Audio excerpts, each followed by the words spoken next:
Hmm.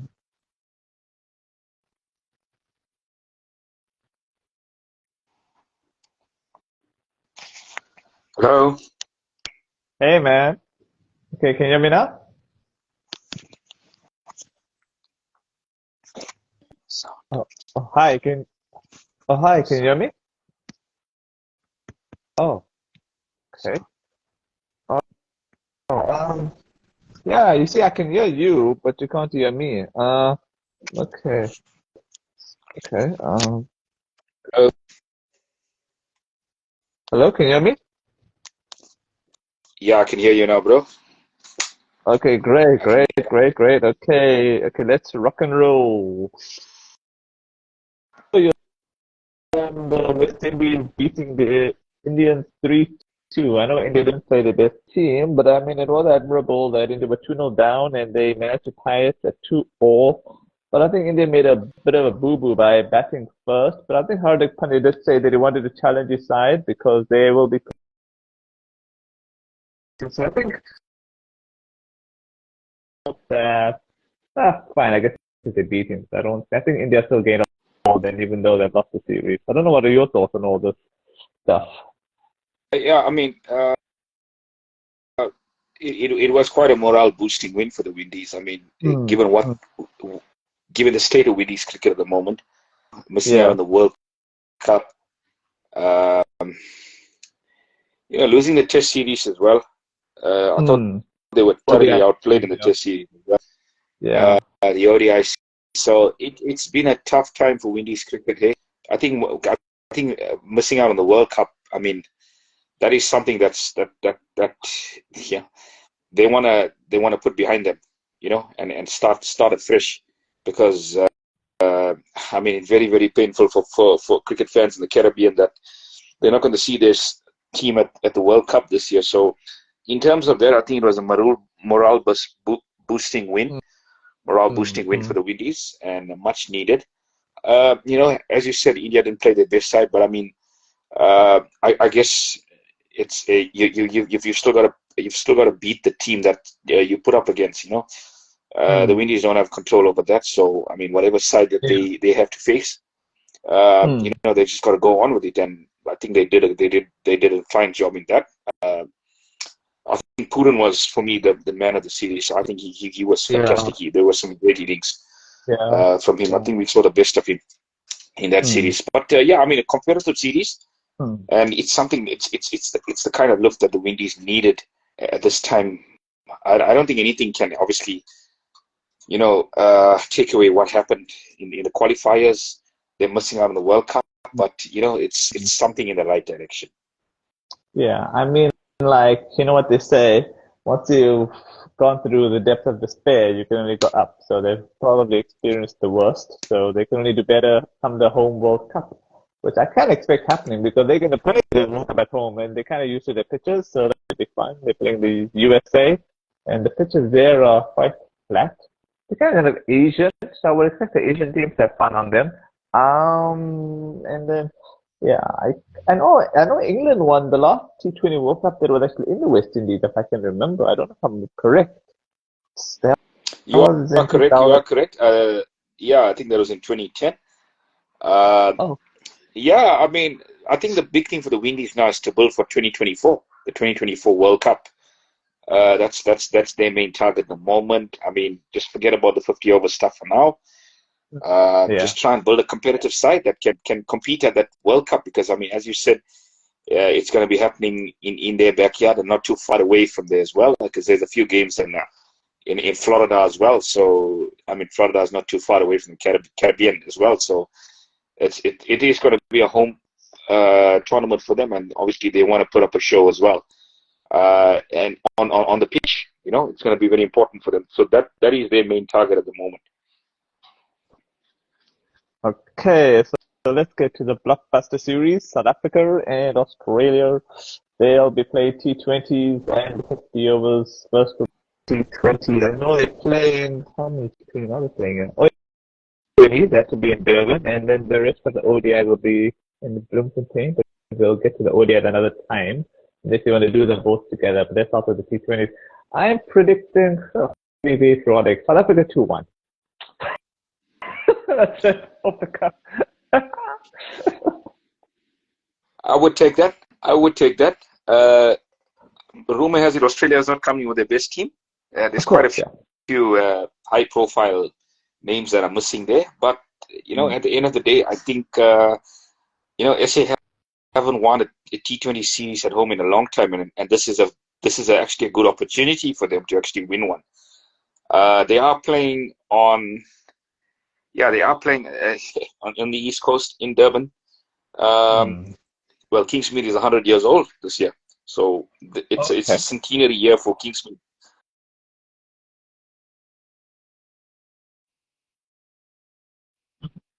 I think it's going to be really exciting. We haven't had cricket in a while here. We haven't had cricket in a while in this country, and something to look forward to, eh? Definitely something to look forward to. But I think as much as the T20s are going to be exciting, I want to see what SA is made of in that 50-over series, because I think that's really going to be important. That is going to be preparation for the World Cup. So that 50-over series is vitally, vitally important. I mean, T20, we know it's exciting, but I look at that 50-over towards the ODI series, and that's going to be really, really important. Yeah. So, I don't want to have a lot of experimenting there, because, of course, you got to try and get your best team. You got to try and get your best team on the park there for all five. T20 you can have a bit of khichdi in that, but not for the 50 overs. That's okay. The khichdi, for the Indians, they'll know what I mean. But yeah. Well, if you look at SA, historically they've used the T20s as a what can I say, a blooding ground for youngsters. They've always rotated. I don't think SA, whenever I see SA playing a T20 series, they don't seem to have a settled team. They seem to be chopping and changing around a lot. So, as you said, a bit of khichdi there. They can obviously what you call rotate, but it's also important for them to win it, because Australia are not coming with the best of sides, and if an Australian B side were to beat SA. Yeah. Have you heard of this player, Matthew Britzka? Never heard of this player, and I was just looking at the squad here. Matthew Britzka. Never heard of this guy in my life. Matthew Britzka, I think he plays for the Lions in domestic cricket. I think he's a promising youngster, but I think the one player that we all looking forward to is the Titans boy, Brevis. Finally getting his call up. Yeah, Baby. We've so seen excited. him. We've seen this. I'm so excited. Really. I'm really excited myself. We've seen him in the IPL. We've seen him in the T20 domestic competition. He's a talent. I just hope he has the temperament, because you have talent, but you also need temperament. You also need to know what balls to play and what balls to. Yeah. I was going to say, I saw an article. He's very excited for the series. Baby. Well, I honestly, the class of AB, I don't think we will ever see another AB de Villiers. So even Brevis said it himself. He doesn't want to be compared to the great man. So he wants to make a name for himself in cricket, on his own reputation, and I think that's a good thing, because you don't want to be compared to a past player, and especially one of the best players that this country has produced. I think that's kind of unnecessary pressure on him as a youngster. So let him go do his stuff. Let him take control of his game, and let's see what happens. I wish him all the best. I hope we get some belters. I hope we get some good wickets here at Kingsmead. We want to see some high-scoring affairs. And then, as I said, the ODI series is the one that's really important for me in terms of it being World Cup year. That is where it's going to be really, really important to get your, I would say to obviously find cup, because come the opening game against Sri Lanka in October, you got to know which is your best side. So that ODI series is very, very important preparation, I feel. I was just looking at the Australian squad. There are a few unknowns here, such as Aaron Hardy. either a right-hand batsman and a right-arm fast bowler. Then there's Sean Abbott. I've heard of him somewhere. And then there is Okay, Sean Abbott. Yeah, Spencer yeah, yeah. No, Johnson. Spencer Johnson is also playing. I never heard of him. never I heard know of him. he's not in this one. Pardon? He's I've a never heard newbie. of Spencer Johnson. Yeah, he's a Sean Abbott, newbie. I've seen him. I've seen him a few times. Yeah. Yeah, I've seen him play in the Big Bash. I've seen him play a few games for Australia and T20 cricket. I think he's more of a T20 specialist, in my opinion. Yeah. Yeah. Just want to see. Okay, you see the ODIs are on the 7th. Sorry. Can you just go through the rest of the Australian squad? Okay. I just want to see if I know any players that are familiar. Okay.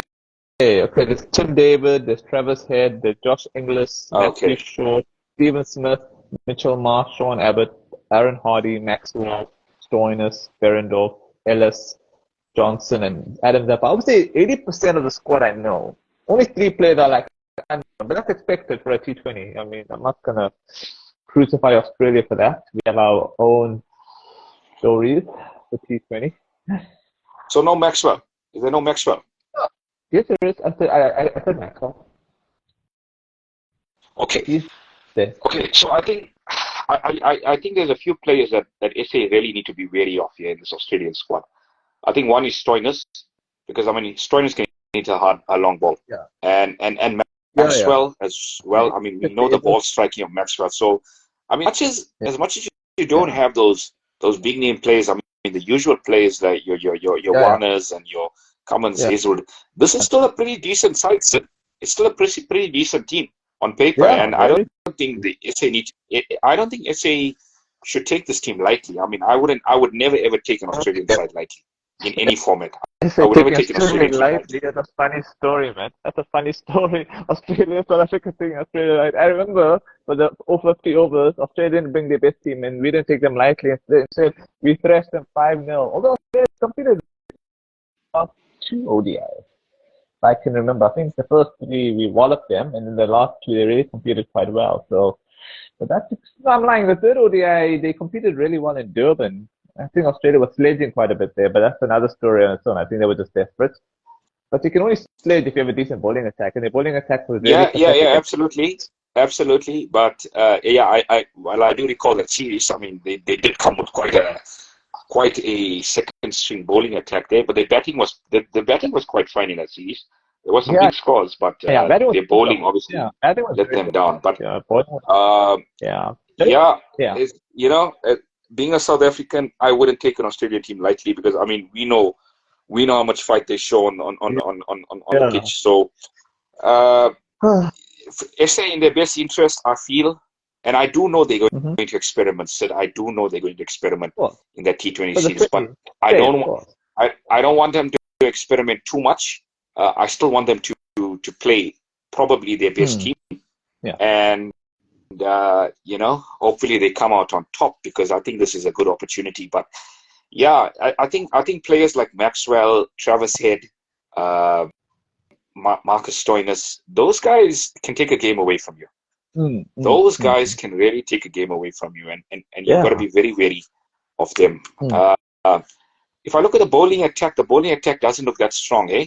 So maybe there's an opening there for SA to exploit that bowling. But in terms of the batting, I still think they do have a bit in the reserves there. Yeah.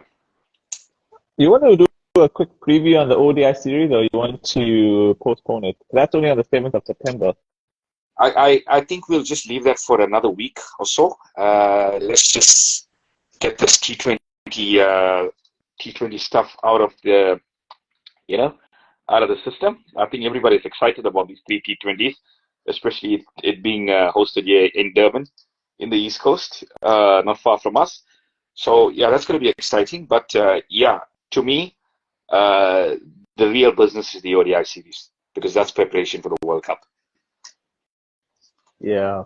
You know what's funny though, and I know you're not a fan of the Asia Cup because you call it a Mickey Mouse tournament. I think those 2 tournaments are clashing together. The T20 between South Africa and Australia, and the Asia Cup. The only reason I'm fascinated by the Asia Cup is because the World Cup is actually going to be in Asia. So I think the Asian teams will be preparing quite well. I know the teams such as, let me go check it up very quickly. I know there's Afghanistan, Bangladesh, India, Nepal, Bangladesh, Pakistan and Sri Lanka. I'm hoping India wins it because India need to win a tournament, man, just to give themselves some confidence. And I haven't seen India win a tournament in a while, like a multi-tournament sort of thing. The good at India are like the bilateral masters, but come tournament series, and I hate to say this sort of South Indian, but they've been pretty useless. So they need to win this tournament just to give themselves some confidence, man. What do you think, man? Yeah, they kind of remind me of the Proteas. Bilateral kings, and then always falling short in tournaments. Uh, well, you know, as much as you say this preparation, we got to take into account that this Asia Cup is a 20-over tournament and not a 50-over tournament. So there's a lot of things that happens in 50 Really? overs cricket that you really can't. Yeah, it's a 20-over tournament. It's not 50 overs. It's a T20 tournament. Oh, okay. So Oh, yeah. the reason, Asia. to be honest with you, I honestly think this is just probably just me talking here, but I feel this is just a money spinner in the sense that I would prefer if all those teams would have played probably a triangular series amongst each other. That would be better preparation for the World Cup than having an Asia Cup which is just 20 overs. Not It says not, here, just yeah, see, they just call it ODI. They don't call it T20. So I don't know. I'll have to probably see if it is a T20. I'm a bit yeah conflicted now. yeah It say yeah. T20. So It's the ODI, so it should be 50 overs. If it's T20, it would have written T20. But anyway, whether it's T20 or ODI, I guess it's good marketability for their team to test out their not marketability, but good experimentation for their team, I guess. I think it's yeah, 50 overs because why would India agree look to such things?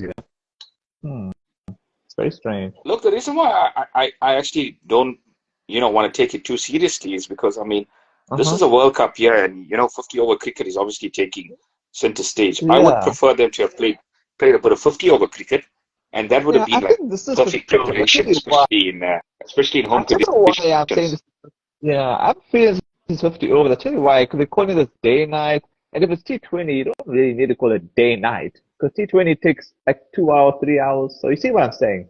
Like, I think this match, for the very first one, Pakistan and Nepal, that's a day nighter. So I'm assuming it's 50 overs. So I think this Asia Cup is 50 overs. But if I'm wrong, I'll eat my words when I speak to you next time. I I I honestly doubt it's 50 overs, Sid, because as you said, Nepal is an associate nation. It's definitely not going to be 50 overs. Think about it. Nepal playing Oh, yeah, maybe. Pakistan. Pakistan is an established team. It's like a David. It's a David versus Goliath battle there. Yeah. Okay, I'm trying to see now quickly because I don't want to chat too much on this Mm. issue. But okay, it's fine. It's fine. It's fine. If you're right, I will say you can tell me you told me so next week. Any other final words before we wrap up? I have a feeling it's up to you because Yeah. why would you call it T20 Look. day nighter? It's so confused. So I'll be at the cricket next week, Sunday. Um, Okay. my prediction for the series. Mm-hmm. If they do play to their potential and they're ruthless, they can Mm-hmm. quite easily win this 3-0. They can quite easily Okay. win the series 3-0. But I think Mm. because Australia have that fighting spirit in them, I'll go with your prediction and say Yeah. 2-1 to SA, which I think will be good in a way. Yeah. Yeah, and I think Australia's batting will carry them through somewhere. So I think, but their batting can't be carrying them through for two of those three matches. So I'll give them the one. And SA is better all-rounded, so I think they'll win two on that basis. Also, I'm being a bit patriotic. Yeah, It could go either way, to be the rule of cricket never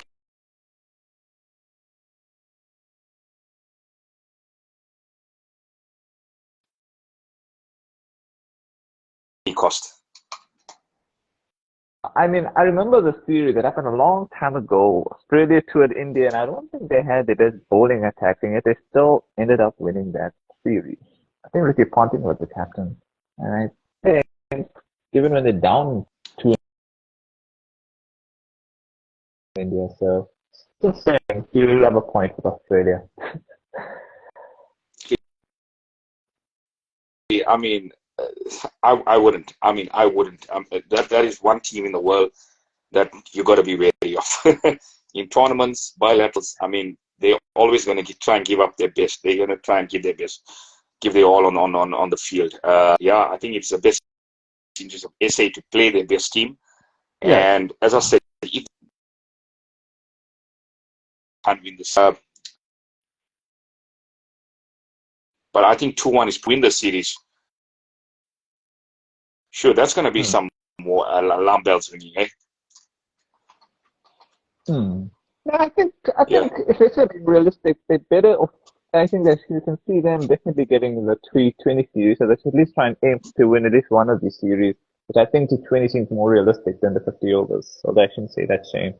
But Australia seems to be a bit more stronger than us in 50 overs. Unless I'm wrong. What do you think?